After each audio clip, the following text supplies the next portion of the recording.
Salut, bienvenue sur Le Feedback, une émission dédiée aux étudiants de la filière expertise comptable, DCG, DSCG et qui se posent des questions. Et nous sommes là pour répondre à vos questions. Et avec moi aujourd'hui, Léa. Bonjour Léa. Bonjour. Est-ce que ça va? Ça va très bien, merci. Super.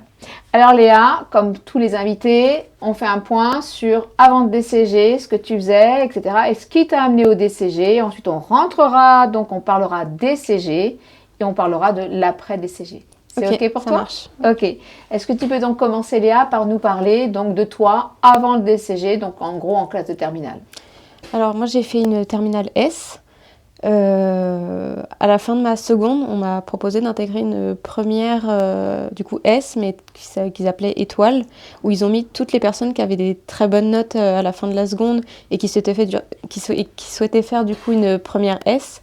Et donc ils les ont tous regroupés dans cette classe-là. Donc je me suis retrouvée donc avec personnes qui avaient un très bon niveau. Donc moi j'avais des très bonnes notes à la fin de la seconde, mais c'est vrai qu'au moment où je me suis retrouvée dans cette classe-là, j'étais très bonne, mais du coup par rapport aux autres de ma classe, plus si bonne que ça. Donc je me suis vite retrouvée à la fin, mais ça m'a pas empêché de réussir quand même, d'avoir mon bac et de après poursuivre vers le DCG. Alors comment tu as eu connaissance du DCG et comment on passe de S à DCG? Alors, je connaissais pas du tout, parce que même avec tout ce qui est salon, etc., il y avait un salon qui avait été organisé au sein de l'école aussi, salon des métiers. C'était pas du tout représenté. Je pensais au départ m'orienter vers du droit, mais je sais pas, au dernier moment, je me suis rendu compte que ça allait pas forcément être pour moi. Et c'est en discutant avec ma mère qui m'a dit renseigne-toi auquel cas pour faire de la comptabilité, quels sont les diplômes possibles. Et c'est comme ça que je suis tombée sur le DCG, et en regardant un peu les matières qui allaient être abordées, je me suis dit que c'était un diplôme qui était pluridisciplinaire. Donc il y avait à la fois du droit, mais toujours un peu c'est pas des mathématiques très scientifiques, très approfondies, mais il y avait toujours des chiffres, donc ça me plaisait. Et voilà, je regrette pas du tout mon choix. Super. Tu as fait ce choix en initial ou tu as fait ton DCG en alternance? J'ai fait un DCG en initial, parce que du coup, après le bac, je me voyais pas tout de suite travailler. Et ce qui m'a rassurée, c'est plutôt d'être en classe, parce que du coup, le DCG se fait en classe et se fait pas en université. Je me serais jamais vue, après le bac, sortir d'une classe de 30-35 élèves à des amphithéâtres. Je me voyais pas, même si je suis autonome, pour le coup, je me voyais pas du tout. Et au final, ça a été un très bon compromis. Poursuivre comme ça, avec une classe, des profs, un emploi du temps qui est toujours pareil d'une semaine à l'autre, pas de trou dans la journée, et voilà. Donc là, on peut dire que l'avantage du DCG, notamment là, c'est vraiment le fait que ce soit bien encadré, que les cours soient bien planifiés, Oui. que la taille des classes soit assez réduite. Oui. Voilà, donc et du coup, ça correspond plutôt à des personnes qui ont besoin d'un peu de sécurité, qui ne sont Oui, pas prêts à c'est être ça. totalement Il y a une autonomes après le continuité bac. pour moi, il y avait complètement une continuité avec le bac, et c'était très bien. Même le format des examens, c'est de la même manière que pour le bac, à savoir on fait nos cours toute l'année et on passe nos épreuves qui correspondent aux matières du coup qu'on a eues pendant l'année. Et voilà, c'est vraiment la même manière que pour le bac, donc j'ai pas été dépaysée plus que ça. Ok, donc ça c'est pas mal, je pense à te dire, parce que effectivement, quand on s'interroge, j'imagine beaucoup quand on est en terminale, se dire mais comment ça se passe, comment c'est. Donc là en gros, on reste dans un format assez tradit, donc c'est assez sécurisant. On est quand même dans le supérieur, mais on n'est pas totalement lâché seul à se débrouiller. C'est ça, les professeurs sont et on n'est pas très anonyme disponibles. non plus. Les profs très disponibles. Ok. Quand tu rentres en DCG, quel est ton objectif? Comment tu te vois? Qu'est-ce que tu te dis? Ouais, je vais faire ça, je vais être telle personne. Comment tu t'imagines? Alors, comme à la fin, au moment où j'ai dû choisir sur Parcoursup, je savais pas trop où j'allais et je croisais les doigts pour que ça me plaise, parce que c'est vrai que du coup, j'avais pas forcément de solution de repli, on va dire. Ouais. Et donc, j'ai eu de la chance, ça m'a plu. Et pour le coup, je me voyais déjà après faire un bac plus 5. Mais c'est vrai que quand on rentre en DCG et qu'après on poursuit aussi, c'est plus l'expertise qui nous attire. Donc là, en fait, sur le long comment terme. tu sais qu'en fait cette filière, elle t'oriente vers l'expertise? Parce que c'est pas comptable, hein, c'est l'expertise comptable. Qu'est-ce que c'est pour toi à ce moment-là, un expert comptable? Je pense que c'est le Graal un peu pour tout le monde, c'est la suite logique et c'est vraiment l'aboutissement de toutes ces études. Même si on peut faire plein de trucs, je pense que c'est vraiment, à la fin du chemin, c'est l'expertise. Ok. Voilà. Ok, donc on va revenir, donc là vraiment, on rentre dans le DCG avec toi, en initial, donc dans un établissement scolaire, dans un lycée. Et est-ce que tu peux nous expliquer donc comment tu t'es organisé, comment tu as vécu? Est-ce que tu as maintenu des activités extrascolaires? Est-ce que tu as eu un job à côté? Comment tu vis tes années de DCG? Alors moi j'ai de la chance, j'ai vécu et je vis toujours chez mes parents, donc de ce côté-là, même le côté financier, j'ai pas eu besoin ou la nécessité de travailler à côté. Donc j'étais vraiment focus que sur les études.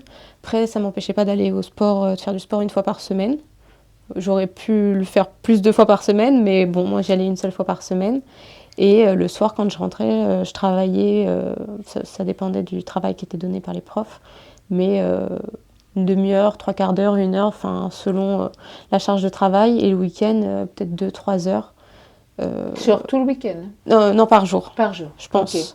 Et en Ok. fonction du travail, voilà. Ouais, de la semaine Mais du suivante. coup, c'était vraiment. Enfin, pour moi, c'était vraiment la continuité De ce du que tu faisais lycée. au lycée, ouais. Oui, j'ai pas Ouais. du tout eu l'impression qu'il y ait vraiment une charge beaucoup plus importante. D'accord. Voilà.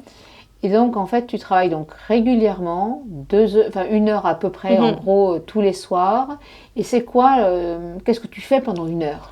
Surtout les fiches, parce que ça pour moi c'est pas de la perte de temps, parce que c'est du temps qui est, s'il est bien investi pour faire les fiches, c'est du gain de temps après coup. D'accord. Donc je préférais faire mes fiches dès qu'il y avait les cours qui étaient déjà faits ou pendant le week-end pour m'avancer. Et ça m'évitait de les faire au dernier moment, au moment des contrôles, où c'est plus le moment de réviser que de faire les fiches. Et voilà, donc pas mal de fiches. Ça, j'ai fait peut-être toutes les matières ont été Ouais, fichées. affiché. Euh, voilà, que ce soit pas forcément réduire les cours, le contenu des cours qui étaient transmis, mais juste les remettre à ma sauce, on va Ouais, en dire, forme en comme tu veux, forme. ouais, Et des comme. fois, juste, il y a des polis, selon si la police, elle est très, très grosse, enfin, le poli qui est donné par le prof, la police est très grosse. Moi, c'est psychologique, mais le fait que quand ma fiche, il y ait peut-être 10 ou 15 pages de moins, ça fait toute la différence et ça Ouais. me donne davantage envie d'apprendre que Que quand tu un as un gros gros poli, ouais, pavé, qui tu te peut dis, faire peur. waouh, Ouais. ouais, ça, je vais jamais pouvoir le Voilà, gérer, c'est c'est ça. trop. Ou même mettre de la couleur, ne serait-ce que ça, ou Ouais. surligner, etc. Ça fonctionne. Enfin, moi, ça fonctionne bien. Ouais, Donc, je pense aussi. Ouais. Je suis assez fan, moi aussi, des couleurs. Je trouve que les mhm. couleurs, ça aide vraiment à bien repérer Oui, les choses. enregistrer, etc. Ouais, je suis assez d'accord, je pense. Alors, certains disent qu'en fait, il faut faire ses propres fiches. T'en Oui, penses quoi, toi? moi, je pense que oui. Ouais. Parce que c'est vrai, s'approprier des fiches de quelqu'un d'autre, c'est très compliqué aussi. Mhm. Mais parce que moi, après, c'est vrai qu'au moment des contrôles, des fois, je visualise où est-ce que c'était sur la page, Oui, avec les couleurs aussi. Et des fois, c'est vrai que ça aide pas mal. ok, ok, très clair. Donc, tu nous as dit que tu avais pu garder tes activités. Bon, Mhm. du coup, tu n'as pas été désorganisé, Non, tu n'as pas été dépassé. du tout. Tu as gardé tes bonnes enfin, comment dire, tes bonnes postures, tes bonnes Pratique, ouais. pratiques. Voilà, Ouais. c'est ça exactement, de la terminale. Et ça a marché sur les Mhm. 3 ans de DCG. Ok. Du coup, est-ce que tu peux nous parler du diplôme et en fait de ce que tu as fait en DCG concrètement? Qu'est-ce qu'on fait en DCG? En DCG, alors il y a énormément de matières, parce qu'il me semble qu'il y en a 12 à peu Oh, près. peut-être même une de plus, 13. 13, Ça il y y en a, faut voilà, donc 13. 13 matières, 13 épreuves. Après, il y a du droit, mais le droit, donc on voit l'introduction au droit en première année. On va revoir encore du droit en deuxième année. Donc il y a le droit fiscal et il y avait du droit des sociétés. Et en dernière année, il y a du droit social, il me Mhm. semble. Donc il y a 4 épreuves de droit. Donc ce qui est bien, c'est qu'il n'y a pas trop de droits, on va dire, sur chaque année. Et Oui, c'est c'est bien réparti. c'est Mm, bien mm, réparti. mm, mm, On a toujours des matières avec des chiffres chaque année aussi. Donc en fiscalité, bon, même si c'est du droit, il y a toujours, enfin, il Des y a beaucoup des calculs. calculs. Ouais. Euh, voilà. Après, il y a du contrôle de gestion, de la finance aussi. Et voilà. Franchement, il y a vraiment plein de Oui, choses qui sont ok. abordées. Il y a même de l'anglais aussi. Donc, D'accord. Quels sont l'UE ou les UE que tu as vraiment adoré, pour lesquels tu as eu un coup de cœur? j'ai bien aimé le droit. Donc c'est vrai que moi qui, à la fin de la terminale, m'étais dit le droit c'est pas forcément pour moi, au final je me suis rendu compte que c'était plaisant. Après peut-être aussi parce que c'était qu'une seule matière et que c'était pas l'intégralité du cursus.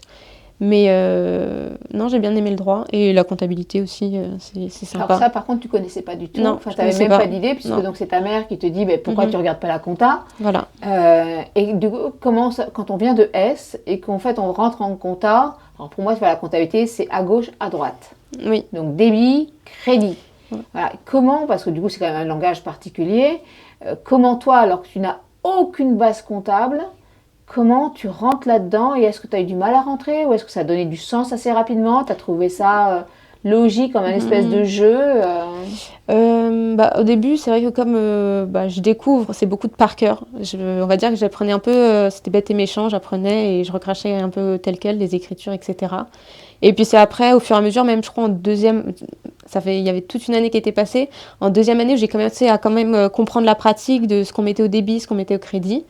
Et non, je pense qu'on n'est pas défavorisé. Surtout, enfin, moi, je venais de S, donc tout ce qui était chiffres, etc., calcul, ça allait. Sachant qu'en comptabilité, c'est pas des calculs, c'est vraiment les calculs de base, addition, soustraction, on va dire multiplication, division, mais c'est pas, il n'y a pas de lettres dans les calculs ou quoi que ce soit. Oui, pas d'équation. Voilà, c'est ça. Donc ça reste vraiment très abordable. Voilà, parce que certains ont peur. Alors, il y en a qui disent, il y a des chiffres, c'est super. Oui, bon, il n'y en a pas tant que ça. Non, il n'y en a pas tant que ça. Et il y a ceux qui disent effectivement, il y a des chiffres, j'ai trop peur. Et parce que j'aime pas les maths, je peux pas en faire. Bah, du coup, c'est pas grave, il n'y en a pas non plus, il n'y en a pas beaucoup. Pas vraiment, voilà, c'est pas tellement les quelques opérations qu'il y a qui sont en fait des opérations assez courantes, puisqu'en fait, pratiquement tout professionnel, le boulanger, etc., il fait ces calculs-là. Donc il n'y a pas de raison que ce soit d'un niveau hallucinant qui doit freiner pour entrer en DCG. Même la finance ou le contrôle de gestion, les calculs, ils sont peut-être un peu plus compliqués qu'en comptabilité, mais ça reste abordable. En contrôle de gestion, il y a un peu plus de proba, par exemple, je crois. Mais bon, c'est vraiment, ça reste quand même une partie minime du programme. Et je pense qu'il y a beaucoup de logique aussi. Voilà, et puis après, moi, un conseil que je donne à chaque fois, c'est vraiment de travailler avec les annales. Parce qu'on se rend bien compte que tous les exercices c'est comme pour le bac, tous les exercices qu'on nous donne au moment des examens, c'est des choses qui sont déjà tombées. Bon, des fois, ça change un petit peu. Bien sûr. Mais du coup, ça revient tout le temps. Donc après, en s'exerçant bien... faut pas avoir peur des épreuves. Ok, donc toi, ton conseil, c'est donc, par rapport à ton conseil de préparation, c'est des fiches et c'est refaire les exercices, refaire les annales. C'est ça. Ok. Et donc, les refaire plusieurs fois. Alors moi, en fonction des thèmes qui tombaient, en fonction des évaluations qu'on avait toute l'année, du coup, qui étaient données par les profs, je révisais la partie des annales qui m'intéressait. C'est vrai que les annales, on ne peut pas les faire en entier du premier coup, vu qu'on n'a pas tout vu. Mais du coup, au fur et à mesure, je revoyais les parties qui m'intéressaient. Et à la fin de l'année, avant les examens, je refaisais les annales, parfois jusqu'à même 2008, donc je remontais loin. Et 1 à 2 fois, en fonction des exercices. Après, tout ce qui est rédaction, je le faisais pas, plus dans ma tête qu'à l'écrit parce que ça reste long. Mais tout ce qui était calcul, j'essayais de le faire au maximum à l'écrit. Ok. Voilà. Donc ça nous fait 2 conseils à enregistrer. Dans ces UE-là, celle que donc tu préfères, ton coup de cœur, c'est plutôt les UE juridiques, qu'on retrouve, donc, comme tu as dit, sur les 3 années. Donc on en fait tout le temps. Et quelle est celle qui vraiment a été genre, c'était pas ton coup de cœur, si tu avais pu éviter, franchement, tu aurais mis une option dessus en disant, ah non, pas celle-ci. J'ai bien aimé le droit, mais c'est vrai que le droit social, c'est énorme, il y a beaucoup à apprendre. Donc celle-là, par contre, elle était très corsée à la fin de l'année quand il a fallu tout réviser. Donc celle-là, faut bien s'accrocher par contre.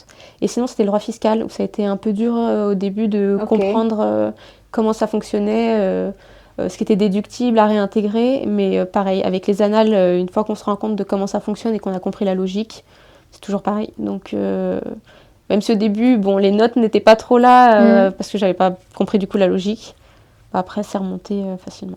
Ok, donc ça veut dire aussi que si on rencontre des difficultés au début, ça ne veut pas dire que c'est foutu.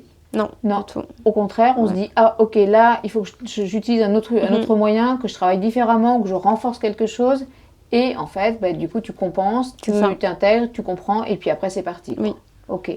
Il t'a fallu combien de temps pour surmonter les difficultés que tu as eues, que tu as pu rencontrer, par exemple, en droit fiscal, à peu près la rentrée se fait en septembre, donc les premières évaluations, peut-être novembre, je pense. Je pense janvier-février qu'on suivi, quand il y a déjà eu peut-être 1 ou 2 contrôles et qu'on se rend compte que ça ne fonctionne pas. Un petit semestre, un petit semestre. C'est ça. Ok, ça marche.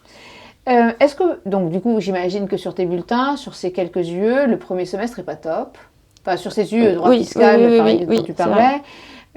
Est-ce que ça t'a porté préjudice dans la poursuite de tes études d'avoir rencontré ces difficultés? Non. Non, parce que du coup, après, moi, les notes sont remontées, donc par rapport aux bulletins qui sont demandés aussi par la suite, oui, c'était positif. Et les appréciations étaient bonnes aussi, donc ça compte pas mal. Ok, super. Donc, tu nous as expliqué comment tu t'organisais, à savoir, donc tous les soirs, je bosse 3/4 d'heure, 1 heure, mais tu bosses quoi exactement? Alors ça va être les exercices qui vont être donnés des fois, parce que comme on est comme au lycée, le lendemain on a les cours, soit on a les mêmes profs que la veille, soit c'est dans la semaine, ça va être des exercices, des fois on avait des DM ou alors des contrôles tout simplement. Donc c'était des exercices, les cours à apprendre par cœur, à relire 15 fois pour que ça rentre. Pour que ça rentre. Voilà. Donc toi, pour apprendre par cœur, tu relis 15 fois. Et j'écris beaucoup, ça par contre des fois, il y a des pages et des pages pour... Quand c'est vraiment par exemple les règles de droit, ou qu'il faut connaître quand même relativement par cœur, j'écrivais et voilà. Donc toi, tu as une astuce là-dessus pour apprendre par cœur, c'est donc de lire, et puis après c'est de dire bon allez maintenant je prends une feuille et j'écris selon je me souviens. C'est ça. Et tu réécris jusqu'à ce que ta réponse soit exactement conforme au cours. C'est ça, le cours, ça soit identique. Ça soit identique, c'est ça. Parce qu'il y en a qui ont d'autres pratiques, hein. Il y en a qui s'amusent à parler à leur cochon d'Inde par exemple. Tu vois, donc j'ai eu une invitée comme ça qui m'a expliqué qu'en fait, pour apprendre par cœur, elle prenait ses cochons d'Inde et elle leur faisait la leçon, donc elle leur expliquait le cours. Donc ça nous a bien sûr beaucoup fait rire. Mais en même temps, on comprend, hein, c'est comme s'adresser à des étudiants qui n'y connaissent rien, alors je te transmets, tu comprends, donc c'était rigolo. Et en même temps, on comprend, parce que du coup, on parle, et donc je pense que du coup, cette personne, Émilie, elle avait, je pense, une mémoire auditive, en fait, notamment. Et puis d'autres font ça avec les ardoises. Et donc, sur une ardoise, écrivent, effacent et recommencent. Et du coup, c'est comme ça qu'en fait, on s'aperçoit que chacun a un petit peu sa petite méthode perso pour arriver à... Parce que chacun dit bien qu'il faut apprendre et connaître avec pas mal de précision, en fait, le contenu. Il n'y a pas beaucoup de place au talent, en fait. Non, ça marche pas. Ok, donc le conseil, c'est zéro talent.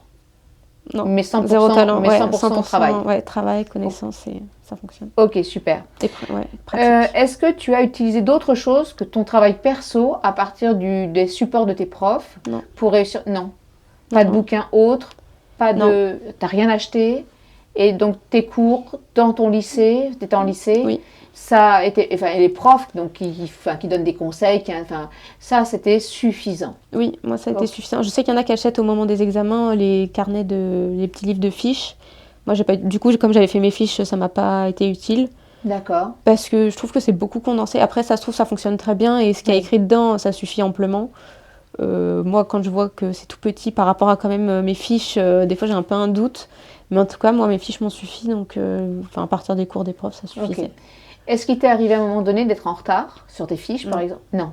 Toujours à l'heure, je veux dire toujours nickel, dans le chrono. Ok. Ça. Parce que parfois, on peut d'abord être malade, et donc du coup, on prend du retard, ou on peut avoir une baisse de motivation. Est-ce que toi, par exemple, tu as eu une baisse de motivation ou vraiment jamais? Ça, jamais, parce que c'est vrai que même mes amis avec qui, du coup, on s'entraidait quand j'avais des questions, j'hésitais pas à leur poser des questions. Parce que je pense que c'est les personnes qui sont... Enfin, les profs sont accessibles, mais ses amis aussi, c'est plus simple peut-être parfois de poser des questions. Et puis on se motivait un peu tous ensemble quand il y a quelqu'un qui travaillait, juste le dire des fois je bosse ça ou tel chapitre, des fois ça nous pousse à nous y mettre aussi. Et je pense que ça va être pas mal. Tu vois, ça me fait penser, j'ai reçu hier un message sur LinkedIn d'une jeune personne, d'une personne, je dis jeune, je n'en sais rien en fait, j'ai pas été regardée, mais d'une personne qui me dit qu'en fait elle suit une formation et sur un master, je crois que c'est un master de design, donc il n'y a rien à voir avec la filière, mais elle s'est inscrite, elle veut passer le DCG et avoir le DSCG. Donc en fait, elle fait un double cursus, quoi. Et en fait, elle le fait de manière totalement autonome, et donc elle s'est inscrite sur une formation totalement dématérialisée, donc elle n'a pas d'intervenant. A priori, elle n'a que des supports qu'elle a reçus, et rien d'autre. Et elle me dit, en fait, j'ai vachement de mal, j'arrive pas à rentrer dedans, je sais pas comment faire, il me manque un contact humain, en fait, que même ne serait-ce qu'une visio. Comment elle me demande en fait de l'aider à trouver une solution pour arriver à avoir ce déclic qui la mette en fait dans le boulot. Elle me dit en fait j'ai encore rien fait pour le DCG, j'arrive pas à m'y mettre, j'ai envie, mais il me manque un contact. Est-ce que toi là par exemple, puisque là ce que j'aime dans ce que tu dis c'est le fait que tu as bossé avec les autres, que tu as échangé, et je crois vraiment dans le soutien, le travail collectif. Vraiment, ce partage, tu comprends pas, il y a l'autre qui t'explique et tout. Et là, est-ce que pour elle, il y aurait une solution? Tu vois, est-ce que tu donnerais un conseil à cette personne en disant, voilà, moi dans ta situation, voilà ce que je ferais? Essayer de trouver quelqu'un qui suit le même diplôme, du coup, qui va passer les mêmes épreuves à la fin de l'année. et essayer de prendre contact. Et auquel cas, même si les personnes ne sont pas au même endroit, faire des FaceTime et tout, des fois ça peut aider. Ah ouais, un FaceTime, il faudrait donc la mettre travailler en même temps, ouais. mais même s'il n'y a personne qui se parle, juste savoir qu'il y a quelqu'un qui travaille avec vous en même temps, ça peut aider. Et ouais, pour poser des questions, parce que même les explications elles peuvent être plus compréhensibles quand c'est un ami qui nous explique que quand c'est le prof qui est tellement dedans parfois que ne se rend pas bien compte que les explications, il faudrait peut-être les changer un peu pour qu'elles soient comprises par tout le monde. Oui, c'est ça, parce que parfois, donc, les profs, on a l'impression de s'exprimer clairement, mais en fait, moi je vois bien quand je corrige mes copies, je me dis, ah, il y a un truc, il y a un gros décalage quand même, parce que parfois les étudiants te disent, ah non, mais si c'est clair, c'est compris, sauf qu'en fait, après, on ne s'est pas tout à fait compris. Et on voit bien qu'il y a un décalage, et même quand tu expliques et que tu fais des schémas, tu aperçois quand même qu'il reste un décalage, il y a un truc qui passe pas. Et effectivement, je crois que parfois le langage entre étudiants, ça éclaircit quelque chose. Donc bon, je sais pas, est-ce que c'est les termes, est-ce que c'est... je sais pas, des images. Je pense que les étudiants ils comprennent aussi les difficultés aussi enfin le point de blocage de l'autre plus facilement que le prof qui lui va peut-être pas forcément s'en rendre compte. Mais non, je pense que ça aide beaucoup en tout cas. D'où d'ailleurs le feedback. Donc c'est l'idée de ce podcast, c'est aussi de permettre par la parole des étudiants, ceux qui traversent ce chemin, qui prennent ce chemin-là, de partager avec d'autres pour que ça ait plus de sens en fait, dans l'attractivité, puis aussi dans je reste dedans parce qu'il y a vraiment du sens, quoi. Et après, ne pas hésiter à poser des questions, quitte à redemander au prof qui réexplique et pas lâcher. Ça, faut vraiment pas lâcher parce que c'est vrai que des fois, on lève la main, le prof répond, on dit ok, on pense avoir compris, et au moment d'appliquer, ça non. Genre, c'est pas rentré, ça n'a pas bien été compris. Mais moi, aujourd'hui, ça m'arrive. On m'explique un truc, je me dis, ah ouais, trop clair. Je rentre, je dis, non, c'est pas si clair non, que ça. Non, en fait, je suis pas capable de le réécrire, donc il faut que j'aille regarder encore. Et je me dis, en fait, il y a un moment donné, tu crois que tu as compris, donc une partie du chemin a été faite, puis en fait, à la fin, tu dis, ah ben non. C'est pour ça, faut pas attendre, et même à la fin du cours, auquel cas, aller voir le prof pour qu'il réexplique. Le soir, s'il y a des exercices, on fait. Si le soir, on voit que c'est toujours pas compris, soit demander du coup directement à un ami par message, soit le lendemain, pas attendre le moment des examens ou de l'évaluation, d'aller le voir, parce que des fois, c'est vrai que ça peut être... Enfin, c'est pas au dernier moment qu'on fait les choses pour moi. Il me semble qu'il existe des groupes d'entraide d'étudiants de DCG. Il me semble qu'il y a des groupes qui existent sur des Discord. Mais là, j'ai pas le nom qui vient. Toi, tu connais ou pas? Non plus. Du tout. Il me semble qu'il y a un truc, Patchouli, je crois que c'est un groupe d'entraide sur Discord pour les étudiants de la filière expertise. En tout cas, c'est un truc à regarder parce que je pense que ça peut être un bon truc quand tu es éloigné de tout, que tu n'es pas dans une classe. C'est une solution. C'est ça. Ok, super. Donc, je crois que tu as répondu à... Tu vois, je regarde ma fiche. Partage-nous tes meilleurs conseils pour tout déchirer aux examens. Tu l'as dit. Les heures de travail par jour, les heures de travail par le week-end, les fiches, faire les annales, les faire, les refaire, travailler avec les autres. Toi, tu es de la team, on travaille tout au long de l'année, ou tu es plus du genre à bien investir quelques semaines avant? Je travaille bien toute l'année, enfin, je prends pas de retard, même au moment des évaluations, je me dis pas c'est qu'une évaluation, on verra aux examens. J'essaye toujours d'avoir les meilleures notes possibles tout au long de l'année, les fiches qu'elles soient toutes faites pour qu'au moment justement des examens, dans la semaine ou les 2 semaines qui précèdent les examens, d'avoir le temps de vraiment réviser. Et voilà. Après, c'est vrai qu'avant les examens, je vais travailler, je vais faire des grosses journées de révision. Ça va pas être que 2-3 heures, ça va être vraiment des journées entières. Mais c'est suffisant. Enfin, si on a bien travaillé toute l'année, en tout cas, il n'y a pas de surprise. Est-ce que tu as un truc, genre quand tu rentres dans la salle d'examen, est-ce que tu as un truc pour te dire « Vas-y, j'ai une âme de winneuse » ?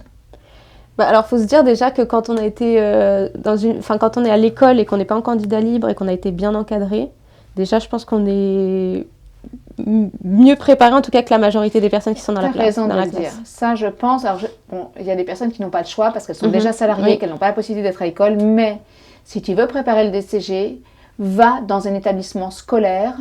Tu vas trouver des équipes, des profs qui sont expérimentés, qui sont diplômés, dont c'est le boulot, ils savent de quoi ils parlent et ils vont t'accompagner. C'est ça. Voilà, ça c'est clair, c'est beaucoup plus facile, ça existe, c'est gratuit. Oui. Voilà, donc faites-vous plaisir. Voilà, déjà, première fois.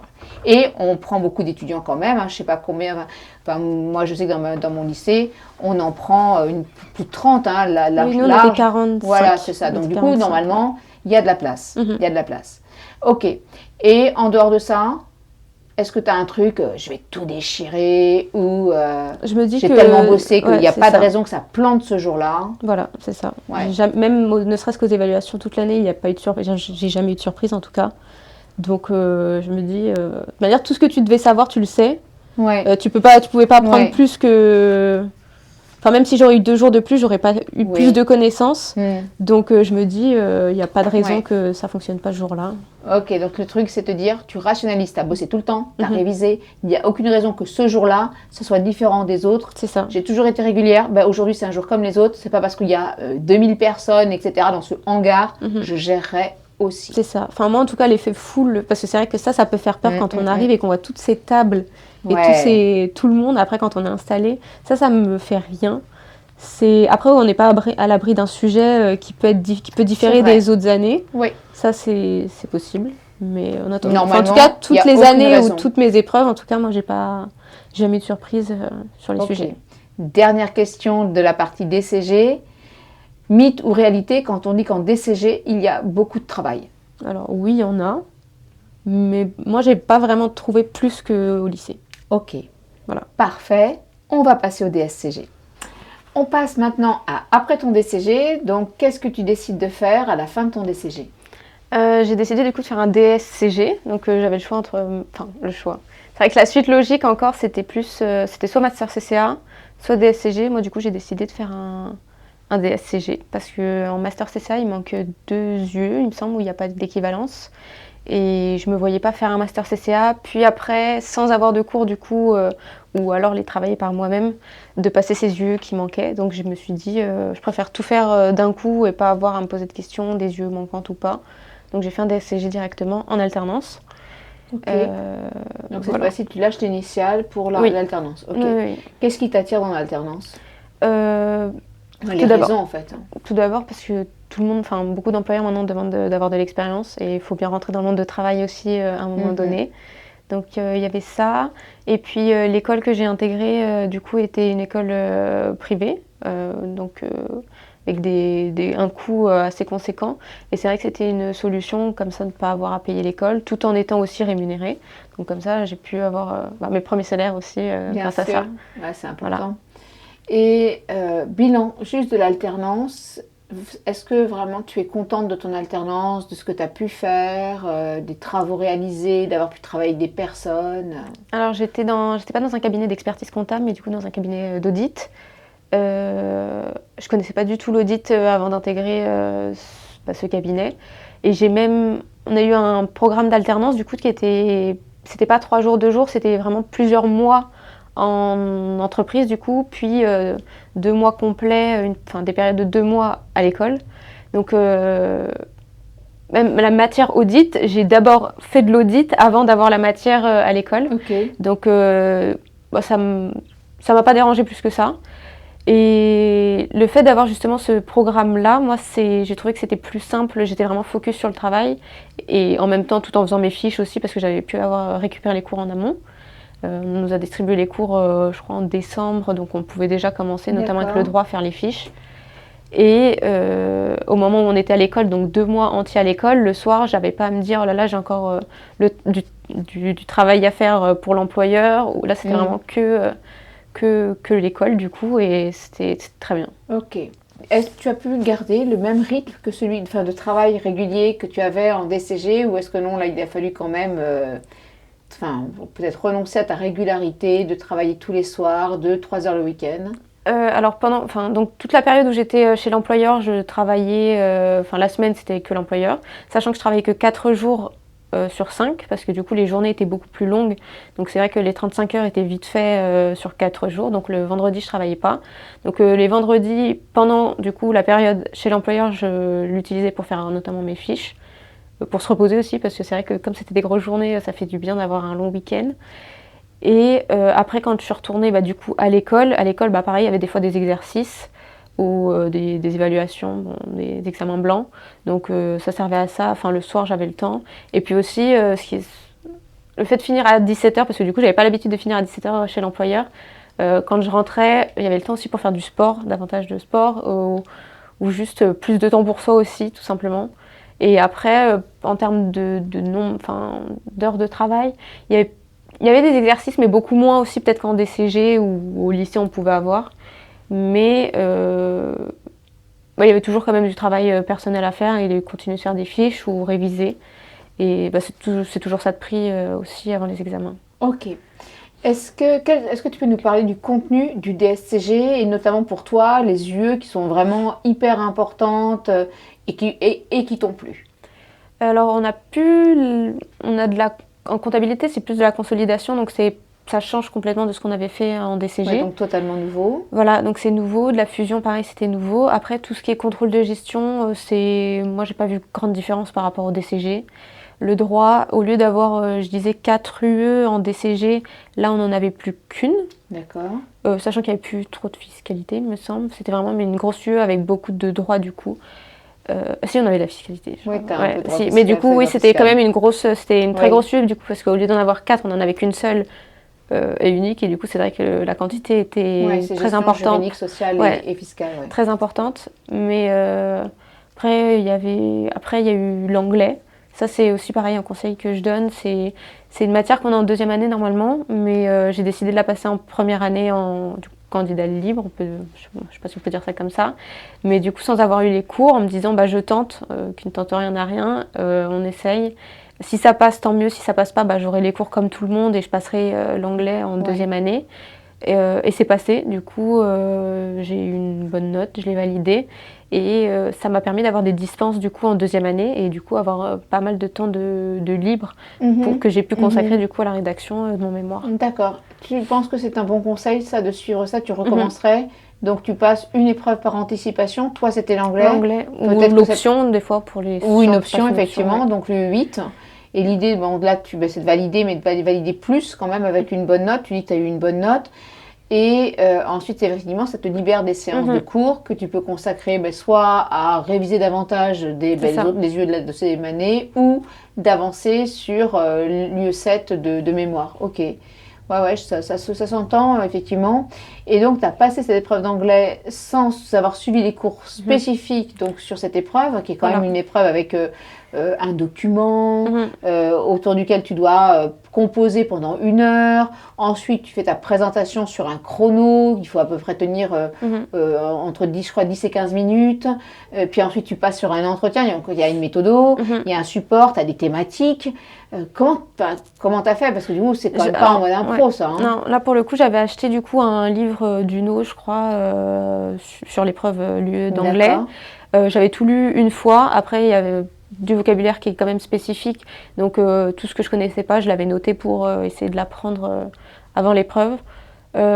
Du coup, j'ai pas eu d'entraînement spécifique pour cette épreuve-là, mais au travail, j'ai eu l'occasion de travailler avec d'échanger en anglais. Donc c'est vrai que tout au long de l'année, quand même, j'avais eu quand même à pratiquer l'anglais. Donc au moment où je suis arrivée, oui, j'avais pas été entraînée précisément sur des thèmes bien particuliers qui tombent pour l'anglais, mais bon, ça s'est bien passé. Et puis je suis tombée sur un sujet où ça a été, donc ça aurait été un sujet peut-être bien précis, je me serais peut-être dit, ça aurait été peut-être mieux d'avoir eu des cours avant par rapport à ça. Mais comme moi, ça restait un sujet où tout le monde pouvait répondre, il n'y avait pas besoin d'avoir eu des cours spécifiques là-dessus. D'accord. Je pense que j'ai peut-être eu de la chance aussi à ce moment-là, mais oui, ça, en attendant, c'est passé. Oui. Ouais, ok. Donc c'est gérable. Donc là, du coup, là pour la première fois presque, je pense, tu as donc pris un bouquin qui a été assez quali quand même pour t'accompagner sur cette épreuve, donc orale. Ok. Bon, bah super. Donc ça, c'est un conseil qu'on peut donner aussi si on veut passer l'épreuve d'anglais, support. Enfin, il y a un support qui existe qui semble être de qualité, qui répond aux attentes de l'examen. Voilà. Ok, très bien. Et après, surtout, il faut se dire que c'est pas parce qu'on rate que c'est dramatique. Et non, on repasse l'année prochaine. Et justement, on a 2 chances au moins, voilà, ça, sans pour autant être en retard aussi.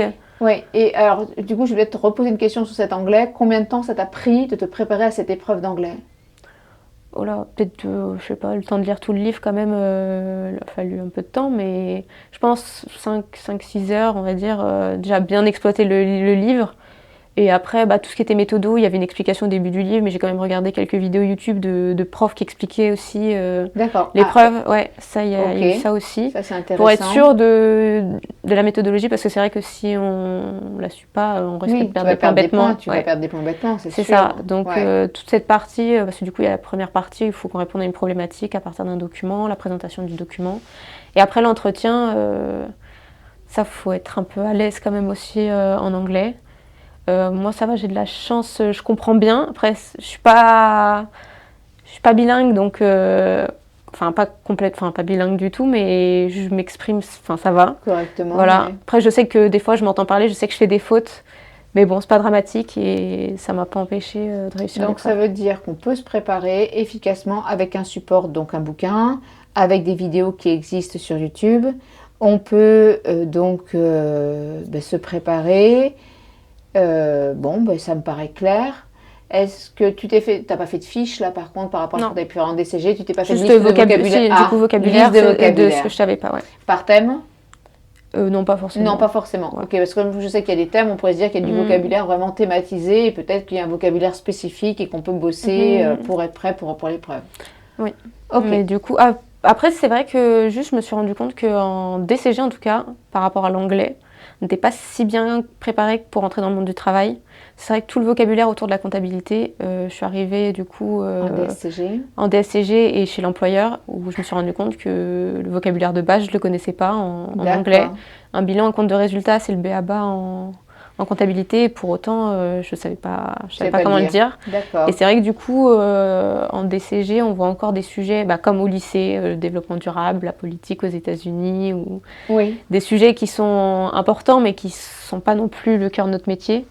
Et je pense que ça mériterait d'être en tout cas abordé, d'être vu avec les élèves pour qu'ils sachent de quoi ils parlent quand ils arrivent après sur le monde du travail. ok, très bien. Très très bien. Sur cette année, enfin, ces 2 années de DSCG que tu as passées, quels sont ou quel est l'UE qui t'a vraiment le plus... Tu nous avais dit que tu aimais le juridique, est-ce que c'est resté l'UE Alors, je ne sais pas si de j'ai une cœur? UE préférée, Non. mais non, le droit, ça va, ça s'est bien passé. Juste, elle est très importante. C'est juste ça, parce qu'il faut se dire que du coup, c'est 4 UE de DCG réparties sur 3 ans qui, là, sont une seule année, une seule Ouais, épreuve. c'est énorme. Mais non, elle reste très intéressante et moi, j'ai bien aimé. Ok, mythe ou réalité? Le DSCG, c'est difficile? Oui, c'est difficile. Après, comme le DCG, il y a plus de travail. Plus de travail en Je pense, DSCG que oui. tu n'en avais en DCG. Mais après, Donc je pense là, que quand on est bien organisé, ça va. et donc pour toi, vraiment le point central, c'est l'organisation. Mhm. Ok. Avec cette idée d'avoir du temps régulier pour réviser, préparer, Les fiches toujours en amont. toujours les fiches en Ouais. amont. Ok. Ok. Donc tu as géré le volume de l'UE, notamment juridique, grâce aux fiches? Oui. Ok. Ah, donc un instrument toujours pour Mhm. toi, vraiment un instrument central C'est en ça, fait ouais. de cette préparation au Mhm. DCG comme au DSCG. Ok, très très clair. L'alternance a dû changer quand même pas mal de choses par rapport à ton organisation, puisque du coup, tu as quand même une partie de la semaine où tu es en clientèle.